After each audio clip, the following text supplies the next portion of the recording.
이율 강사님 나오셔서 자가당착이라는 제목으로 말씀을 증거해 주실 것입니다. 은혜가 풍성한 시간이 되기를 바랍니다.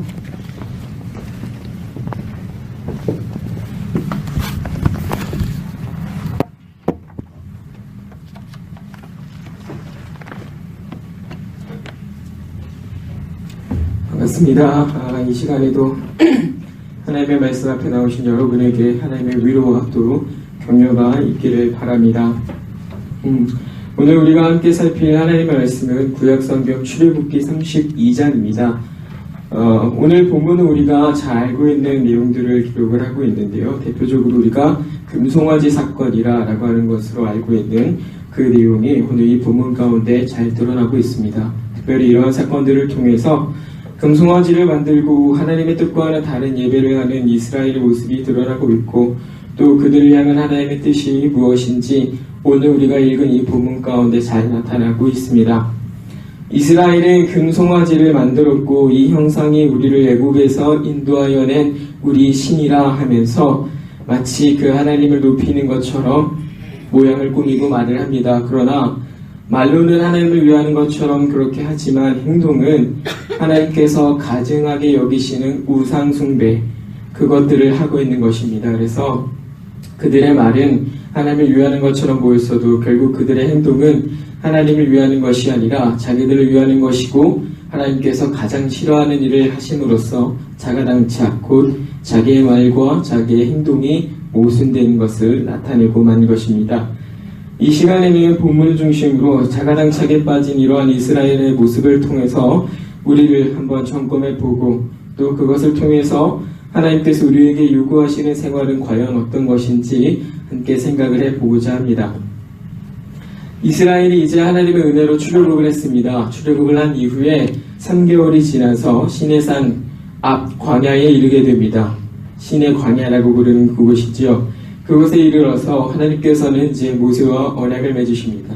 언약을 맺으시고 이스라엘에게 자기의 법을 주시면서 너희가 이제 이렇게 살아야 거룩한 삶을 살 수 있다. 너희가 이제는 내 백성으로서 이렇게 살아야 한다라고 하는 것들을 이스라엘이 배우게 됩니다.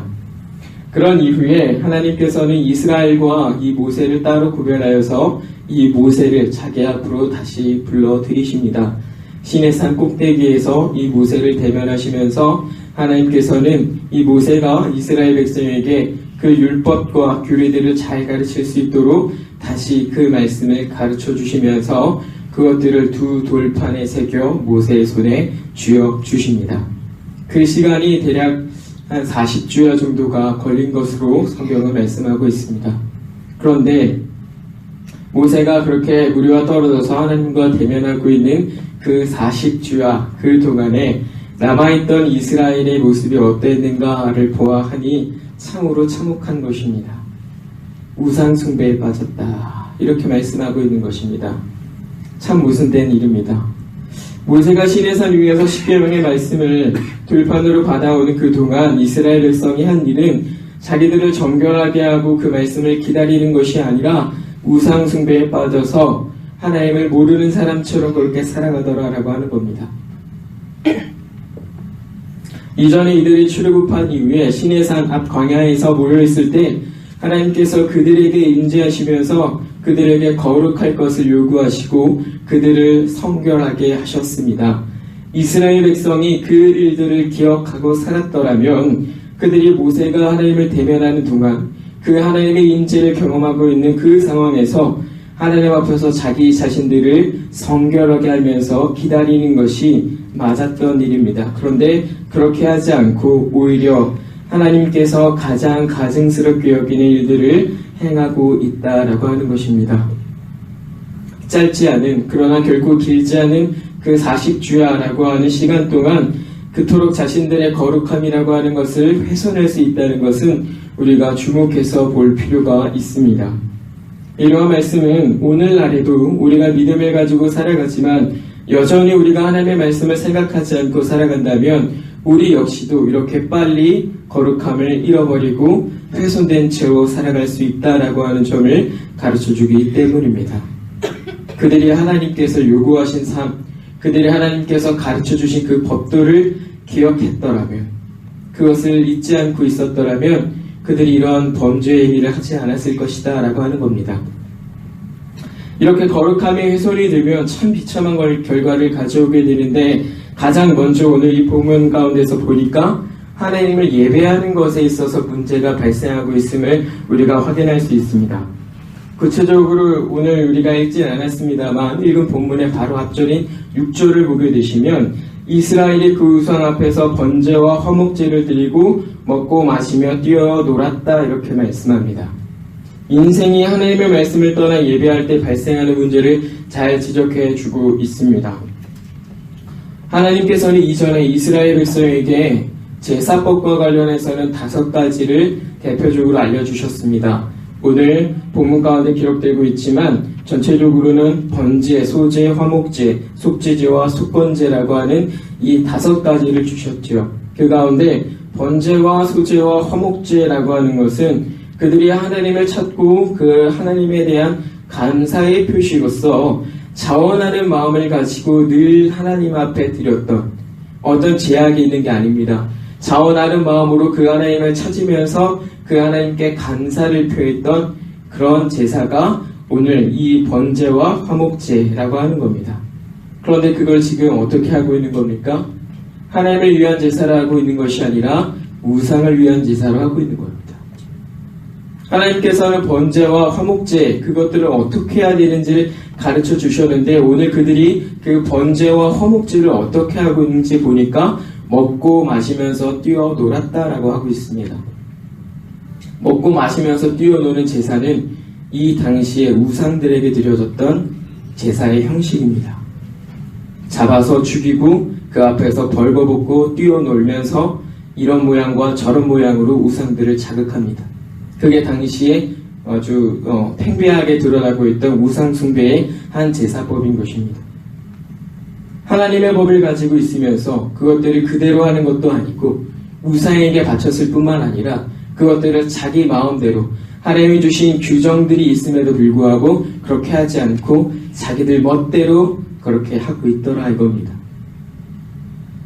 사도 바울은 고린도전서 10장 7절에서 이 말씀을 인용하면서 우상 숭배하지 말 것을 말씀하는데, 결국에 신앙인들이 이방인들의 잘못된 생활 습관을 자신들의 생활 방식에 섞어서 살아가면 안 된다라고 하는 겁니다.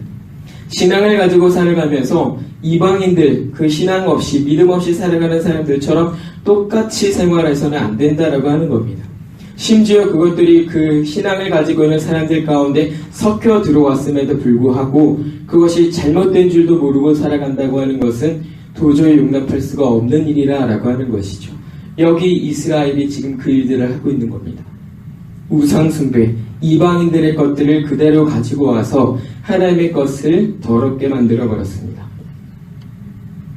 이러한 부분에서 하나님께서 받으시는 예배라고 하는 것은 우리의 자의적인 예배가 아니라 하나님께서 가르쳐 주신 것에 합당한 예배라고 하는 것을 우리가 다시 한번 확인하는 겁니다.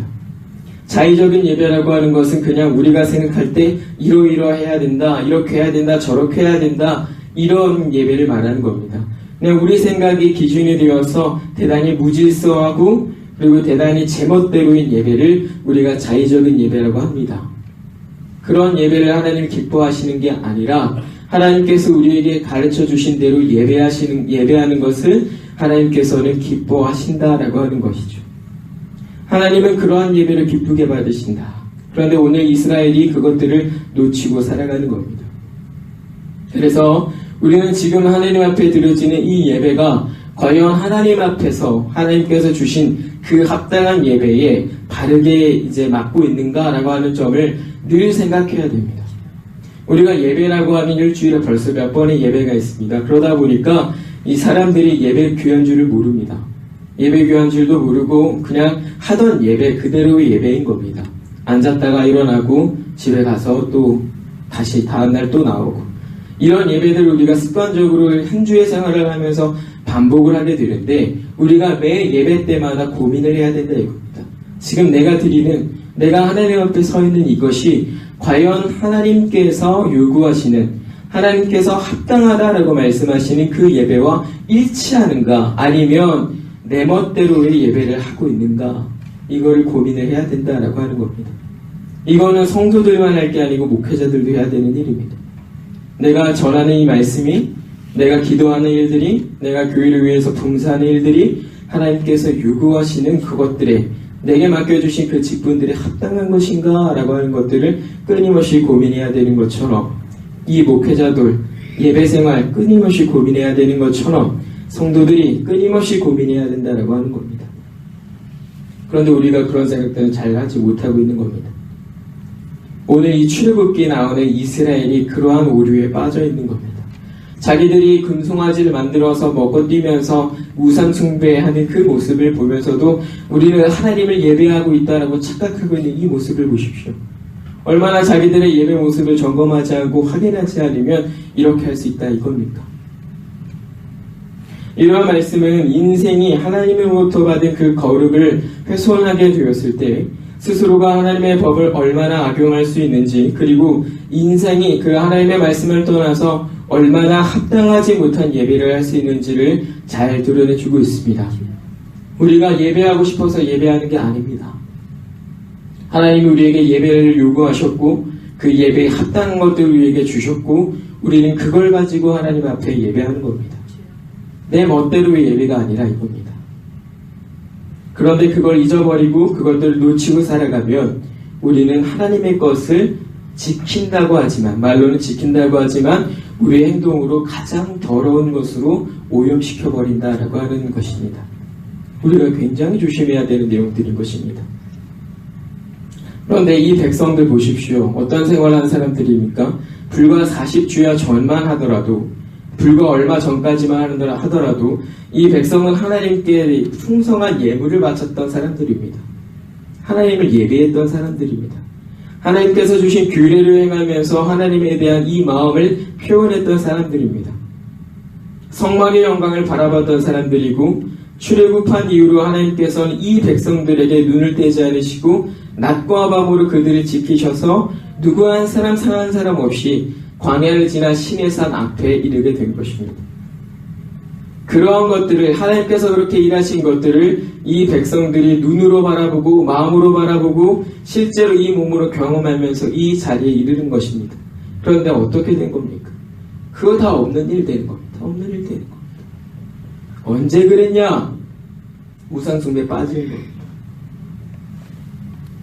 그러한 백성이 스스로가 하나님의 백성으로서의 위치를 벗어나려고 하는 겁니다.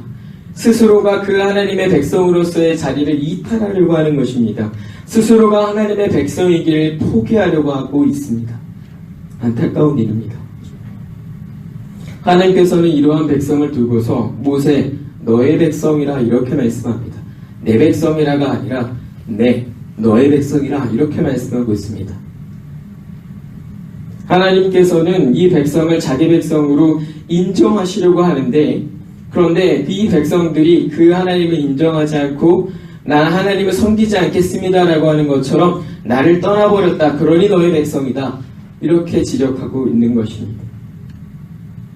하나님께서는 여전히 그들을 자기의 백성으로 인정하고자 하시지만 이스라엘 스스로가 그것이 싫다는 것처럼, 하나님 당신이 우리의 주인이라는 것을 인정하지 못하겠다는 것처럼 그 하나님을 떠났다라고 하는 것을 하나님께서 이렇게 말씀하고 있는 것입니다. 40주여 만에. 우리가 겪게 되는 신앙의 문제들 대부분은 그래서 하나님이 우리를 버려서가 아니라 우리가 하나님을 떠났기 때문에 발생한다는 것을 우리가 늘 주의해서 생각해야 됩니다. 우리가 습관적으로 우리의 연약함 때문에 하나님을 찾을 때 하나님 왜 나를 버리십니까? 라는 식으로 하나님한테 따지고 드는 경우들이 있습니다. 그런 것들이 어느 정도 인정될 수 있지만, 그러나 정확하게는 내가 그 하나님의 말씀에 벗어나 있을 수 있는 가능성이 더 큰 겁니다. 하나님이 나와 함께 하지 않으셔서가 아니라 내가 그 하나님과 잠깐 떨어져 있을 가능성이 더 큰 겁니다. 이스라엘 백성을 보십시오. 얼마나 쉽게 그 하나님의 말씀 앞에서 벗어나 있는 겁니까? 그런데 여러분은 얼마나 하나님과 함께 한다고 자신하십니까?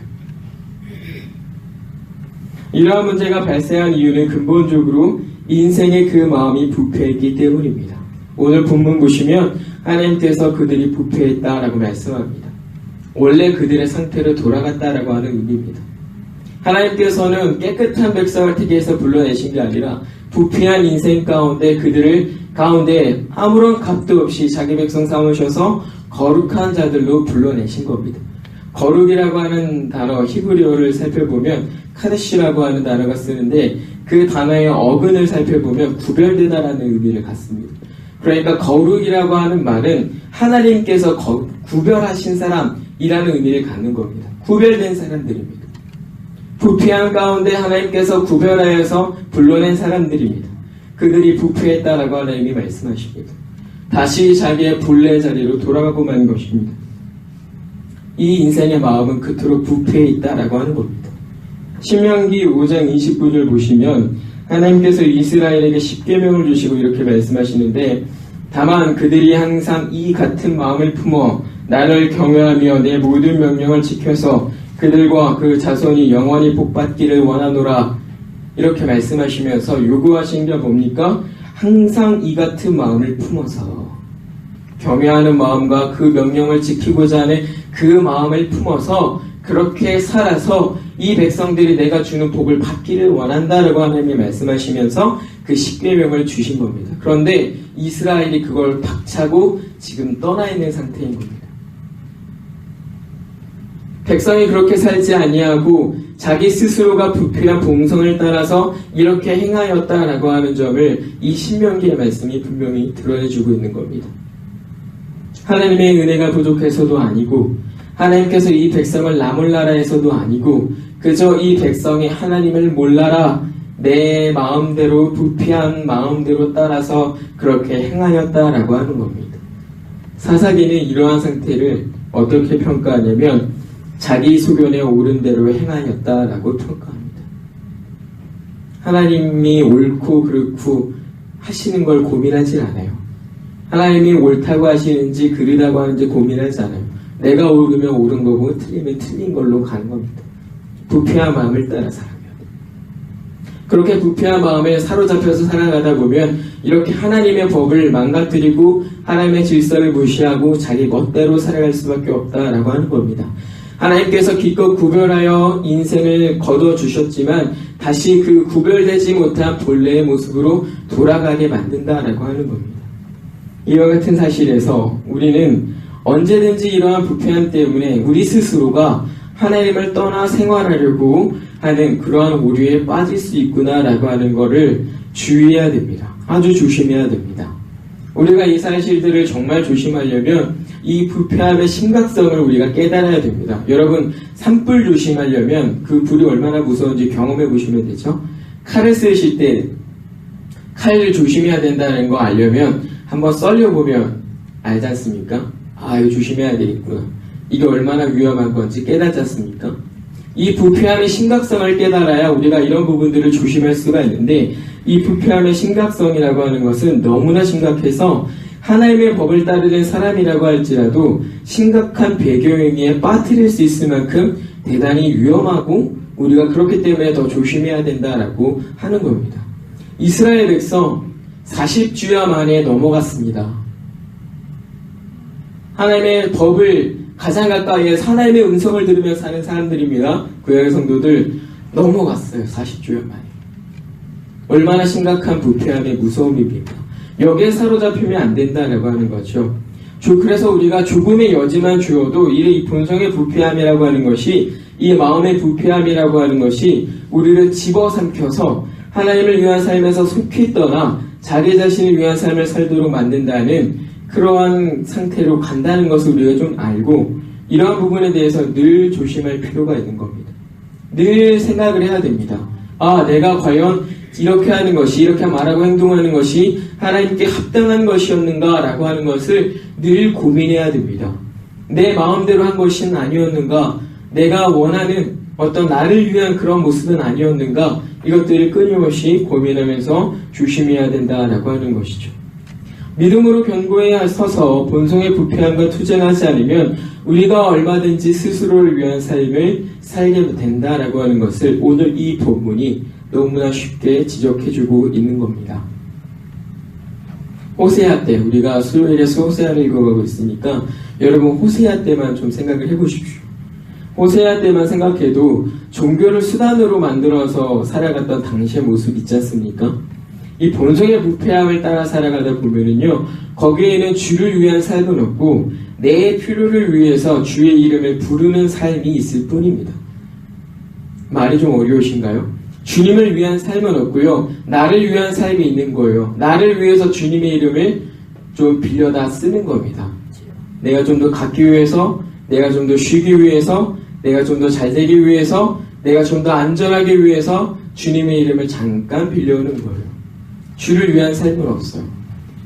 나를 위한 삶 가운데 주님을 필요로 그냥 잠깐 빌려오는 겁니다. 우리가 본성의 부패함을 따라 살면 이러한 오류들에 빠진다라고 하는 것이죠. 이러한 면에서 오늘날 교회가 오늘날 이런 부분들을 좀 오해하기도 하지만 너무나 쉽게 빈틈을 내어주는 것들이 있습니다. 이런 부패한 것들에 쉽게 빈틈을 내어주는 것들이 있는데, 특별히 그러한 빈틈을 내주면서 자기 만족에 찬 그런 모습을 보입니다.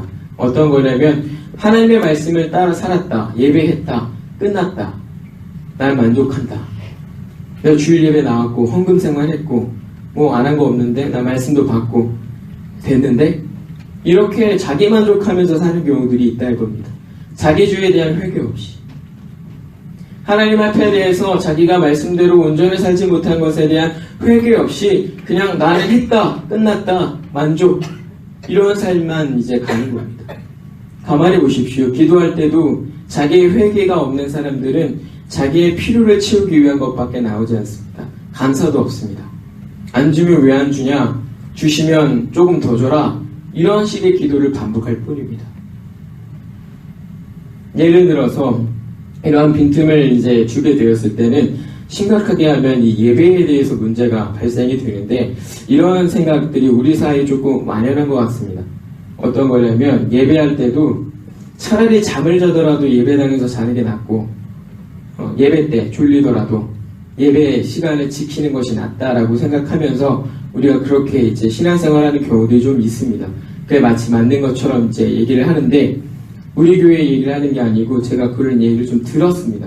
차라리 예배 때, 강도사님, 예배 때 자더라도 졸더라도 예배 시간에 있는 게 낫지 않습니까?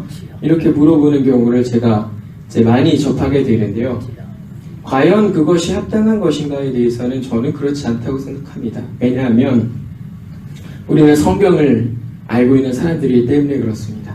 대표적으로 나답과 아비후를 좀 생각을 해보시면 좀 빠르실 겁니다. 우리 모두는 나답과 아비후를 기억합니다. 나답과 아비후, 곧 아론의 두 아들들은 하나님께서 허락하지 않은 불을 가지고 들어갔다가 거룩을 훼손한 이유로 그 자리에서 죽임을 당하였습니다. 거룩을 훼손한 이유. 불을 가지고 들어가긴 했어요. 불을 가지고 들어가긴 했는데 하필이면 그 불이 하나님께서 요구하신 불이 아니었던 거예요. 죽임을 당하였습니다. 거룩을 훼손한 죄로. 예배입니다. 가장 거룩하고 하나님께서 우리의 거룩을 지켜주시는 때입니다. 그 앞에서 우리가 집중하지 않고 우리의 피곤함을 따라 존다라고 하는 것이, 그것이 과연 하나님한테 합당한 일이겠는가? 여러분 기억하십시오. 하나님이 우리에게 요구하시는 것은 온전한 것이지 그럴듯한 한 번이 아닌 것입니다. 하나님은 한 번이어도 우리에게 온전한 것을 원하시지 그럴듯한 한 번이 아닌 겁니다. 그럴듯한 몇 번은 그렇게 중요한 게 아닌 겁니다. 그럴듯할 뿐이지 단 한 번도 하나님 앞에 온전한 게 아닌 겁니다. 한 번을 하더라도 온전한 것이 하나님께서 원하시는 것이죠. 우리는 이 부분을 좀 생각을 해야 됩니다. 그래서 우리가 신앙생활 하던 중에 에이 뭐 이번 한 번은 괜찮아, 한 번인데 뭐 어때, 이렇게 하는 경우들이 많이 있는데, 그런 것이 우리의 신앙생활을 다 잡아먹을 수도 있다는 걸 여러분 항상 기억하십시오. 뭐 이번 한 번 좀 괜찮아, 안 가도 그 한 번이 두 번이 되고, 두 번이 세 번이 되고, 세 번이 네 번이 되고 결국 떠나가는 겁니다. 봉사하다가도 아이 뭐 나는 괜찮아, 이번에 안 합니다. 계속 한 번이 두 번이 되고 두 번이 세 번이 된다니까요. 이런 것들이 결국엔 좀 먹고 좀 먹어서 우리의 신앙 자체를 집어삼키게 되는 겁니다.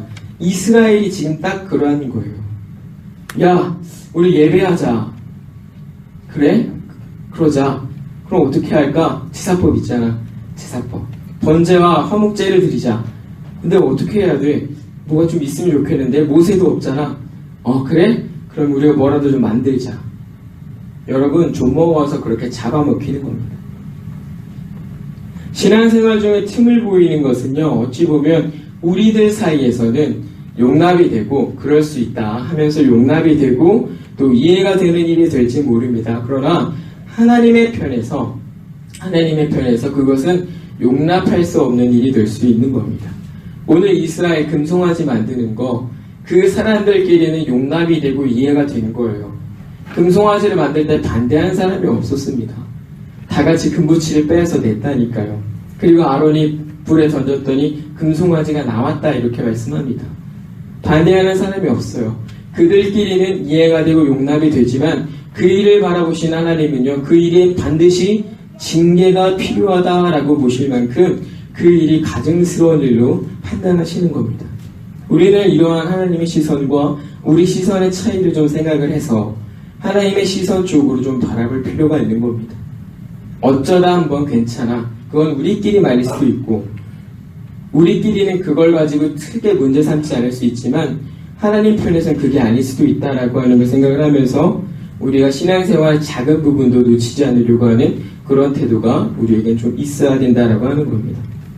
이제 하나님께서는 이제 이러한 이스라엘 백성을 두고서 내가 다 없애버리겠다라고 하는 무서운 징계를 선언하십니다. 모세에게 내가 이 백성을 진멸하고 모세로 하여금 큰 나라가 되게 할 것이라 이렇게 말씀을 하십니다.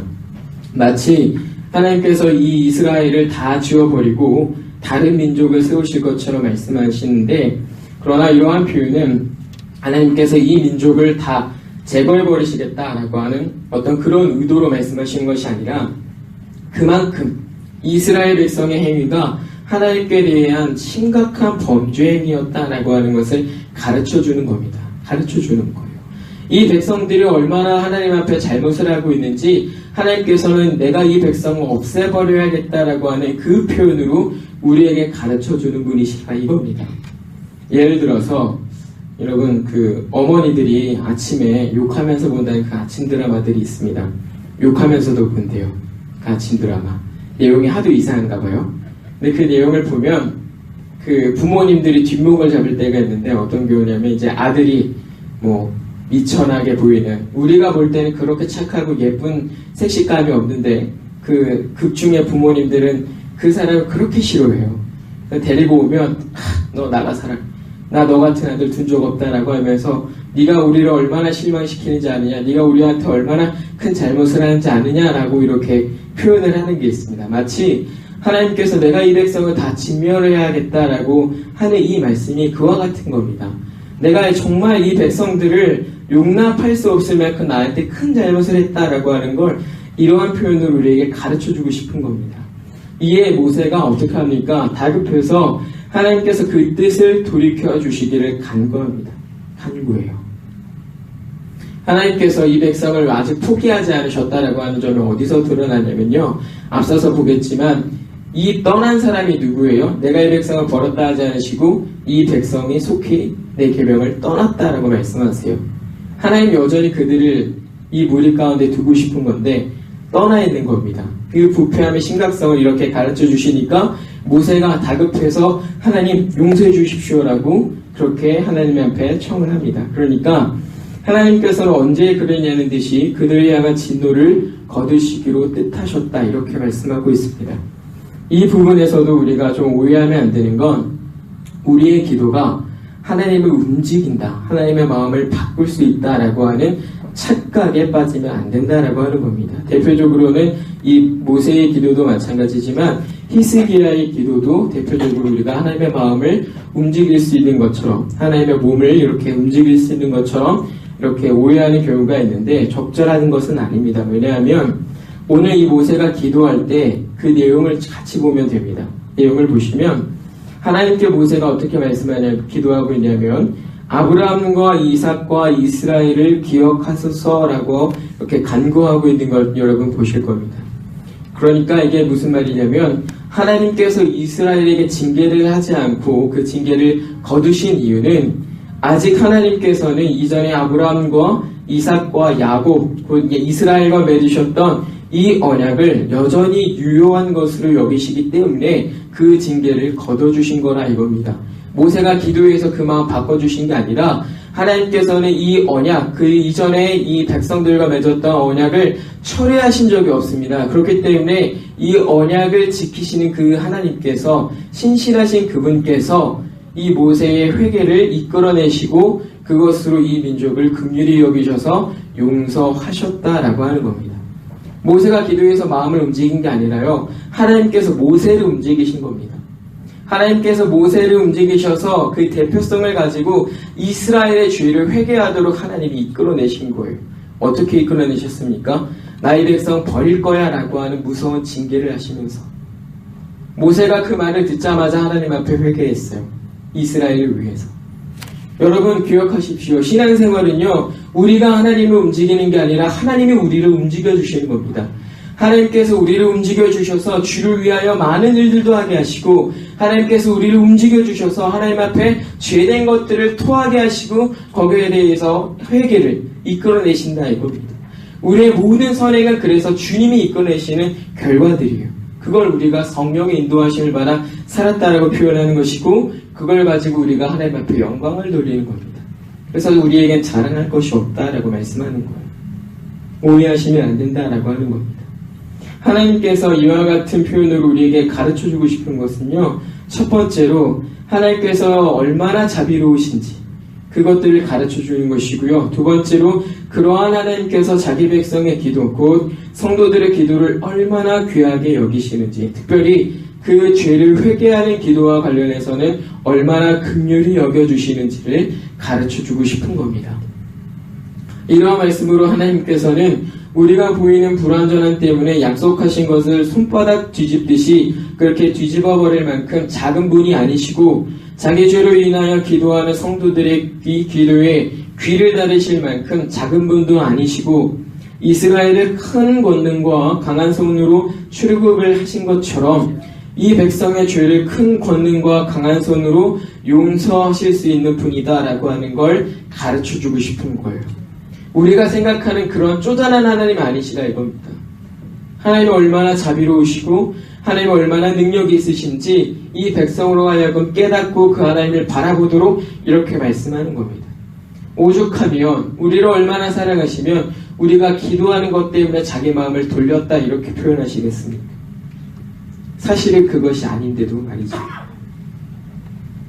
그렇기 때문에 우리는 늘 자기 만족에 빠지려고 하거나 자기의 악행을 변명하지 말고, 이러한 하나님을 바라보면서 조금씩이라도 하나님을 더 가까이 하고 또 그분을 더 잘 합당하게 예배하려고 하는 신앙 자세를 가지고 살아야 하는 것입니다.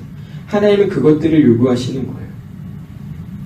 사랑하는 성도님들, 오늘 이 말씀을 중심으로 우리는 먼저 우리 예배 생활을 다시 점검해야겠습니다. 이스라엘 백성이 하나님을 예배하지 않고 우상 숭배를 하면서도 하나님을 예배하는 것처럼 여기는 자가당착에 빠진 것처럼 우리가 예수 그리스도의 대속의 은혜를 힘입지도 않고 어떤 감사하는 마음도 없이 그저 무미건조하게 나오는 것은 아닌지, 하나님을 진정으로 예배하고자 하는 마음 없이 하나님을 예배하는 척 이 자리에 있는 것은 아닌지 우리가 좀 점검해 봐야겠습니다. 예배 때 때로는 피곤하여 졸을 수 있고 상황과 여건으로 인해서 못 나올 수 있습니다. 그런데 그걸 긍휼히 여기시는 그런 하나님의 은혜를 바라보지 아니하고, 그럴 때 그런 하나님의 은혜를 바라보지 아니하고 마치 그걸 당연한 것처럼 여기는 자세는 결코 하나님이 용납하실 수 없다라고 하는 거 우리가 기억을 하고, 때로는 우리가 졸고 때로는 우리가 못 나올지라도 하나님의 그 긍휼하심을 바라보면서 늘 변함없이 하나님을 예배하려고 하는 이 마음을 가지고 살아야겠다라고 하는 겁니다. 그렇지 않으면 오늘 하나님께서 용납해 주시는 그 사람을 우리가 이스라엘 백성처럼 악용하면서 살 수 있습니다. 또 용서해 주시겠지, 괜찮을 거야. 주여, 또 용서해 주시겠지, 괜찮을 거야. 악용할 수 있습니다. 그러면 안 되겠다라고 하는 것이고요. 또 그렇기 때문에 이 예배 생활이라고 하는 것을 우리가 굉장히 신경 써서 좀 잘하려고 할 필요가 있겠습니다. 우리 마음의 부패함, 인생의 부패함, 죄라고 하는 것은 가장 먼저 이 예배 생활을 흐트러 놓게 만드는 겁니다. 이스라엘이 무너진 거는요, 예배가 무너진 거예요. 예배를 단단히 하셔야, 우리가 이 예배에 있어서만큼은 조금의 틈도 주지 않으셔야 우리가 하나님 앞에 무탈할 수 있겠다라고 하는 거 기억하면 되겠고요. 또 두 번째는 우리가 기도하면서 하나님의 은혜를 구하는 거 없이 그저 하나님을 부리려고만 하는 것은 아닌가, 이 부분을 다시 점검해야겠습니다. 앞서 모세의 기도 때문에 하나님께서 그 뜻을 돌이키신 게 아니라고 말씀을 드렸습니다. 우리가 하나님을 움직일 수 있는 자들이 아님에도 불구하고 그렇게 착각할 수 있는 이유는, 첫 번째는 우리가 하나님에 대하여 그렇게 오해하고 있고, 두 번째는 우리가 기도에 대하여 그렇게 오해하고 있기 때문입니다. 저는 이렇게 설명을 하는데요, 예를 들어서 이런 유형의 문제들입니다. 전쟁 중에 있는 두 나라가 있다고 합시다. 이 두 나라가 있는데 두 나라 다 하나님을 섬기는 나라라고 합시다. 어느 나라가 이기는 겁니까? 두 나라가 싸우면 어떤 나라가 이길 거라고 생각하십니까? 누가 이기겠습니까? 답변은 나오시죠. 그 승리의 원인을 우리는요, 보통 종교적인 우리의 행위에서 찾습니다. 기도를 많이 하거나 하나님 믿는 사람들이 더 많거나 하나님의 마음을 움직일 수 있을 만한 어떤 무엇인가를 더 많이 갖고 있는 나라가 이기지 않겠는가, 이런 생각을 하기가 쉽습니다. 그런데 그거 자체가 말이 안 되는 일입니다. 다툼은요, 하나님이 원하시는 게 아닙니다. 그래서 하나님을 섬기는 두 나라는요, 싸우면 안 됩니다. 싸울 수가 없는 거예요. 인생이 얼마나 하나님에 대해서 오해하고 있는지 아시겠습니까? 인생이 얼마나 이 기도에 대해서 오해하고 있는지 아시겠습니까? 설령 두 나라가 싸우는 일이 있다고 해도 어떤 우리가 보이는 무엇 때문에 승리가 주어지는 게 아닙니다.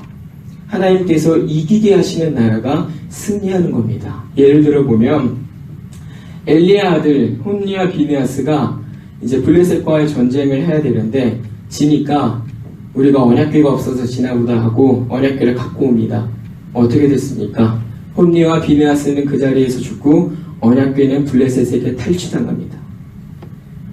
우리는 뭔가 조건이 있어서 하나님이 이기게 하시는 걸로 생각하는데 그게 아니라 이겁니다. 이스라엘 사사시대 때 레위 사람의 첩을 간살했던 베냐민 지파와 나머지 이스라엘 11지파가 전쟁을 하게 됩니다. 첫 번째 전쟁에서 이스라엘의 11지파가 졌습니다. 그 이유를 보아하니 하나님께서 말씀하신 방법으로 싸우지 않았어요. 그래서 하나님이 그들에게 승리를 주지 않으셨습니다. 그래서 이스라엘 11지파가 그 한 지파와의 싸움에서 졌습니다. 크게 대패했어요. 이스라엘의 11지파가 그것을 알고 하나님 앞에 마음을 가다듬고 다시 그 전쟁에 임합니다. 그럴 때 하나님께서 이스라엘 11지파에게 승리를 주셨습니다. 이스라엘의 모든 전쟁의 역사가 그러합니다. 출애굽한 이후에 단 한 번도 하나님 앞에 승리할 조건을 내서 승리한 게 아니라 하나님께서 이 민족을 이스라엘의 손에 붙여주시고 이 모양과 저 모양으로 순종하게 하셔서 그들에게 승리를 이루어 주신 겁니다. 하나님에 대하여 오해하는 인생, 기도에 대하여 오해하는 인생인데 우리가 그런 오해에 빠지면 안 되겠다라고 하는 겁니다. 따라서 우리가 하나님을 움직이는 것이 아니라 하나님께서 우리를 움직여서 때로는 기도하게 하신다는 것, 우리가 그 사실을 명심을 하고 모세가 하나님의 은혜를 바라보며 긍휼을 입은 것처럼 우리도 하나님의 은혜를 바라보며 그의 긍휼하심을 입는 자들이 되어야겠습니다. 이러한 은혜를 기억하며 신앙생활하는 가운데 자가당착에 빠지지 않고 살아가는 저와 여러분이 되기를 주님의 이름으로 부탁을 드리겠습니다. 기도합니다. 우리를 자녀 삼으시고 여전히 귀한 자들로 품어주시는 하나님 아버지께 모든 영광 돌려드립니다. 주님 말씀을 가지고 우리 예배와 기도 생활을 점검합니다. 우리 자신이 자가당착에 빠져 하나님을 섬긴다고 하면서 하나님을 예배한다고 하면서 정작 그렇게 하지 않았던 것은 아닌지, 기도하면서 너희는 먼저 그의 나라와 그의 의를 구하라 말씀하신 것을 잊어버리고 하나님의 은혜를 구하는 것 없이 그저 우리가 소유하고자 하는 것을 위해서 주님을 움직이게 하려고 한 것은 아닌지 돌이켜 봅니다. 부족하고 잘못된 것은 채우고 돌이키게 하시고 온전히 회복하여 주시옵소서. 그리하여 말씀으로 지도하시는 것을 따라 무엇보다 즐겁고 자원하는 마음으로 하나님을 위한 신앙생활을 하게 하시고 예배하는 것 가장 귀한 것으로 알고 우리 주님 모시고 살아가는 우리 모두가 되게 하여 주시옵소서. 감사드리며 예수님 이름으로 간절히 기도합니다. 아멘.